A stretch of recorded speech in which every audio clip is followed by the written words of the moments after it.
Muy buenas tardes amigos de Diálogos en Pluralidad. En esta ocasión estamos haciendo una transmisión en vivo para hacer un análisis de lo que van las candidaturas federales al Poder Ejecutivo, perdón, al Poder Judicial de la Federación. Alan Capetillo, Mi estimado Diego de invitado Alba, siempre gusto. aquí para este proceso que digamos que ya vamos a la mitad del camino, ¿no? Sí, de este proceso sui generis, de este curioso procedimiento al que nos ha llevado la reforma constitucional que promulgó la 4T y que pues finalmente, para bien o para mal, nos va a llevar a las urnas a elegir jueces en ya prácticamente un mes, poquito menos. ¿Cuál ha sido tu sentir, tú que también estás haciendo entrevistas a candidatas y candidatos? eh, ¿Cuál es el sentir de la generalidad de las campañas? Yo creo que hay mucha inseguridad, hay mucha incertidumbre, ninguno de ellos realmente sabe dónde está parado, pues es un escenario al que no estaban acostumbrados, no habían vivido nunca un tema político electoral y mucho menos de la envergadura al que se les está lanzando.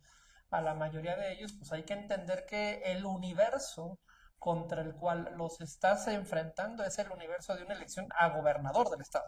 ¿Sí? El universo de electores es de esas dimensiones.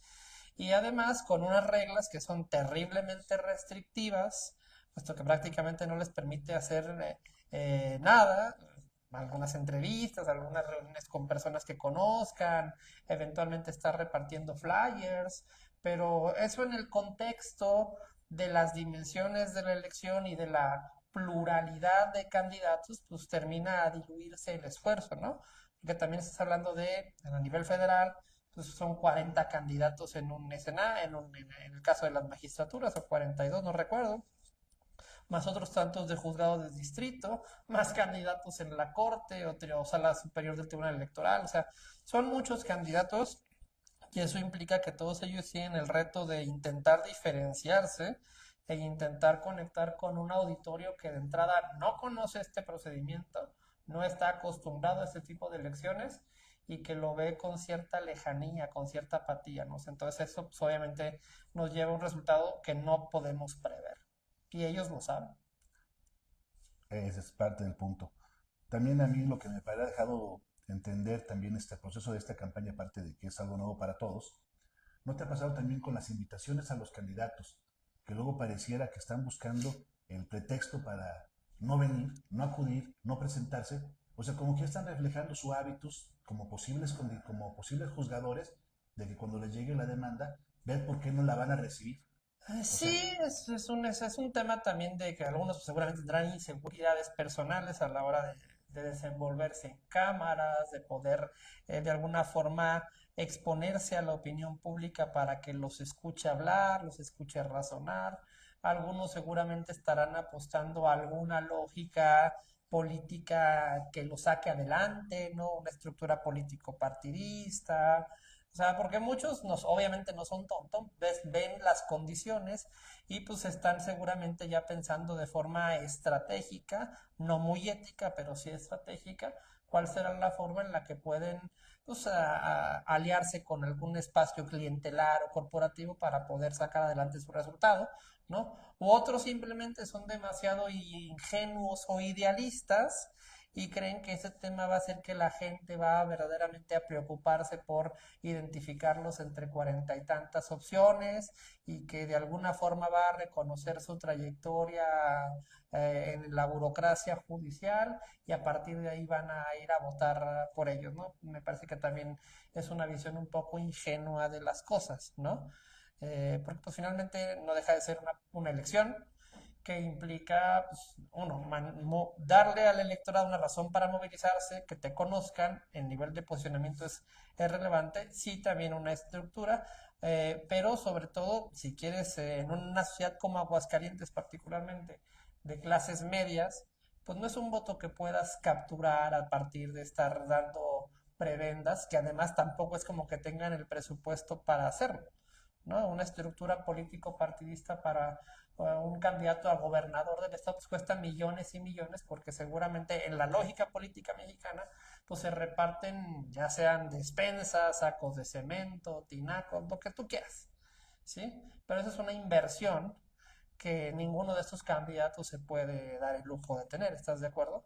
Entonces ese es también un gran problema, que la lógica tradicional de la política mexicana no opera fácilmente en este contexto y pues eso nos lleva a un resultado que va a ser imprevisible. Pero además, como que no sé si consideras conmigo, yo veo tres perfiles de tres tipos de candidatos muy básicos, ¿no? Los que están buscando conservar el trabajo, los que participan en el Poder Judicial y que buscan ascender, esos digamos que son los del Poder Judicial, los litigantes, que en alguna vez tuvieron alguna experiencia en el Poder Judicial, e incluso un tercer grupo que sería los académicos. O los oportunistas. Bueno, sería un Eh, cuarto los oportunistas, Digo, no nos neguemos a esa bella, a esa bella especie de seres humanos. que sin experiencia alguna en el Poder Judicial o de litigante, pues ya te vas hasta a la gran sala, ¿no? O sea, te vas de magistrado con un sueldo decoroso, con gente a tu disposición que te saque la chamba, sí, y tú nada más resolviendo y dando órdenes. Digo, no es un mal modo de vida, ¿estás de acuerdo? No es un mal incentivo para participar en estos procesos. Pero estarás de Obviamente, acuerdo que ese es el sentido de la reforma, lo que está buscando es evitar. a ver, yo no sé qué esté buscando esta reforma, digo, podemos especular realmente de cuál es la finalidad política de última instancia. Yo te diría que básicamente fue socavar a un contrapoder que había sido muy incómodo para el régimen, ¿no? Pero si le buscamos la parte buena, que por llamarle de alguna forma, pues seguramente sí, el tema de que tengan más contacto con la ciudadanía, de que de alguna forma salgan de esa torre de marfil en la que han estado siempre de alguna manera aislados del mundo, que entiendan que la gente a la cual sirven, pues no necesariamente piensa lo que ellos o secunda lo que ellos defienden, o que no necesariamente la vida puede resolverse desde la soberbia de una oficina burocrática con N cantidad de circunstancias que te dan comodidad y hasta soberbia. Así les está enseñando humildad esta reforma, esa es la parte buena. La parte mala, pues vamos a ver cuáles van a ser los resultados, lo vamos a ver sobre la marcha. Y pues obviamente todo lo que pasó con el registro de candidatos, cómo se filtraron. Yo creo que en Aguascalientes en general no hay malos candidatos, creo que sí hay de dónde escoger, pero eso a nivel federal, en la Suprema Corte también entra mucha discusión y pues vamos a ver en qué termina por decantarse, qué perfiles llegan, ¿no?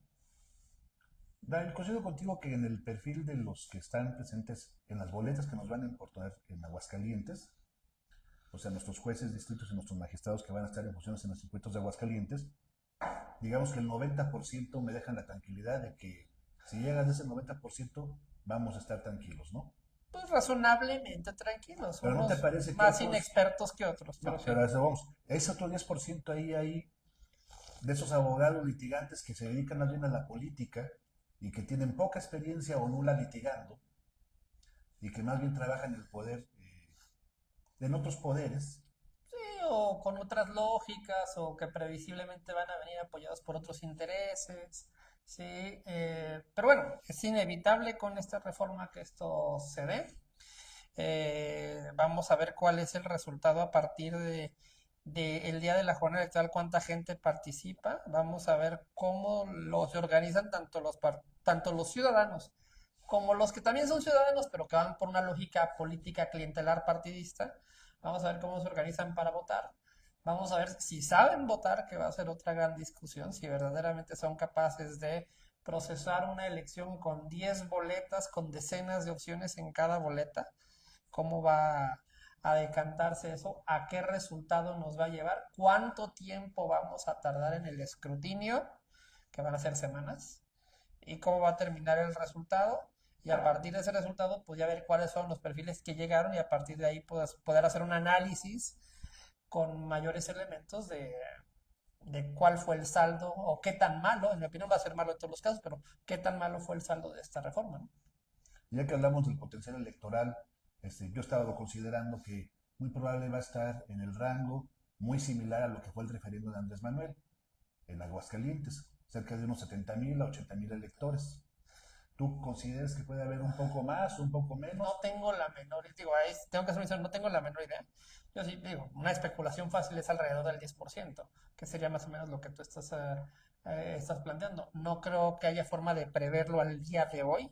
no tenemos un referente claro. Digo, sí, me queda claro el tema del referéndum como referente, valga la redundancia, pero también está el tema de que en este caso, pues hay unos en ese referéndum no había un interés de candidatos por llevar o por propiciar que los electores fueran a votar. En este caso sí hay el interés de por lo menos 60 personas a nivel federal, ¿sí? De que sus amigos, sus conocidos, sus llamadas redes afectivas, pues oigan amigos, apóyenme, salgan a votar, ¿sí? O sea, va a haber una participación activa de un grupo de personas por sacar a los electores a votar, además de las estructuras partidistas. En el caso de ese referéndum, pues yo sentiría, o yo tendría la impresión de que más bien la única estructura partidista que se involucró fue la de Morena, por la propia dinámica de aquel procedimiento. En este caso, pues seguramente vas a tener también a otras estructuras político-partidistas que estarán interesadas,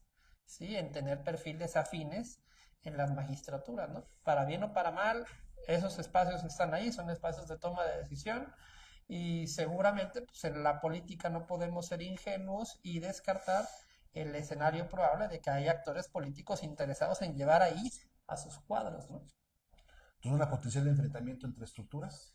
Sí, yo creo que va a haber un enfrentamiento de estructuras, pero también yo creo que va a haber hay un incierto potencial ciudadano para poder saber hasta qué punto los ciudadanos pueden entrar a desequilibrarles el juego a los políticos, ¿no? Porque también es cierto que mientras más ciudadanos participen, más complicado va a ser para los políticos profesionales, para los partidos, tratar de controlar el resultado, sobre todo cuando tienes una elección con tantas variables, tantos candidatos, tantas boletas, tantas formas de votar. ¿Me explico? Sí, no, aparte de que no se va a contar el voto ahí en la casilla, Esa es otra discusión. no van a anular las boletas no utilizadas. Esa ya es una discusión sobre el INE, sobre la imparcialidad del árbitro. Vamos a ver. En Aguascalientes yo creo que sí tenemos un servicio profesional electoral razonablemente consolidado. Vamos a experimentar cómo va a ser el proceso de vigilancia de este proceso. Si obviamente si se da un escenario donde no hay claridad respecto del control de las boletas o el número de votantes, pues seguramente los candidatos pues serán los primeros en hacerlo notar, que además se supone que son abogados. Digo, se supone. Pues algo deberían de saber de leyes por definición, ¿no?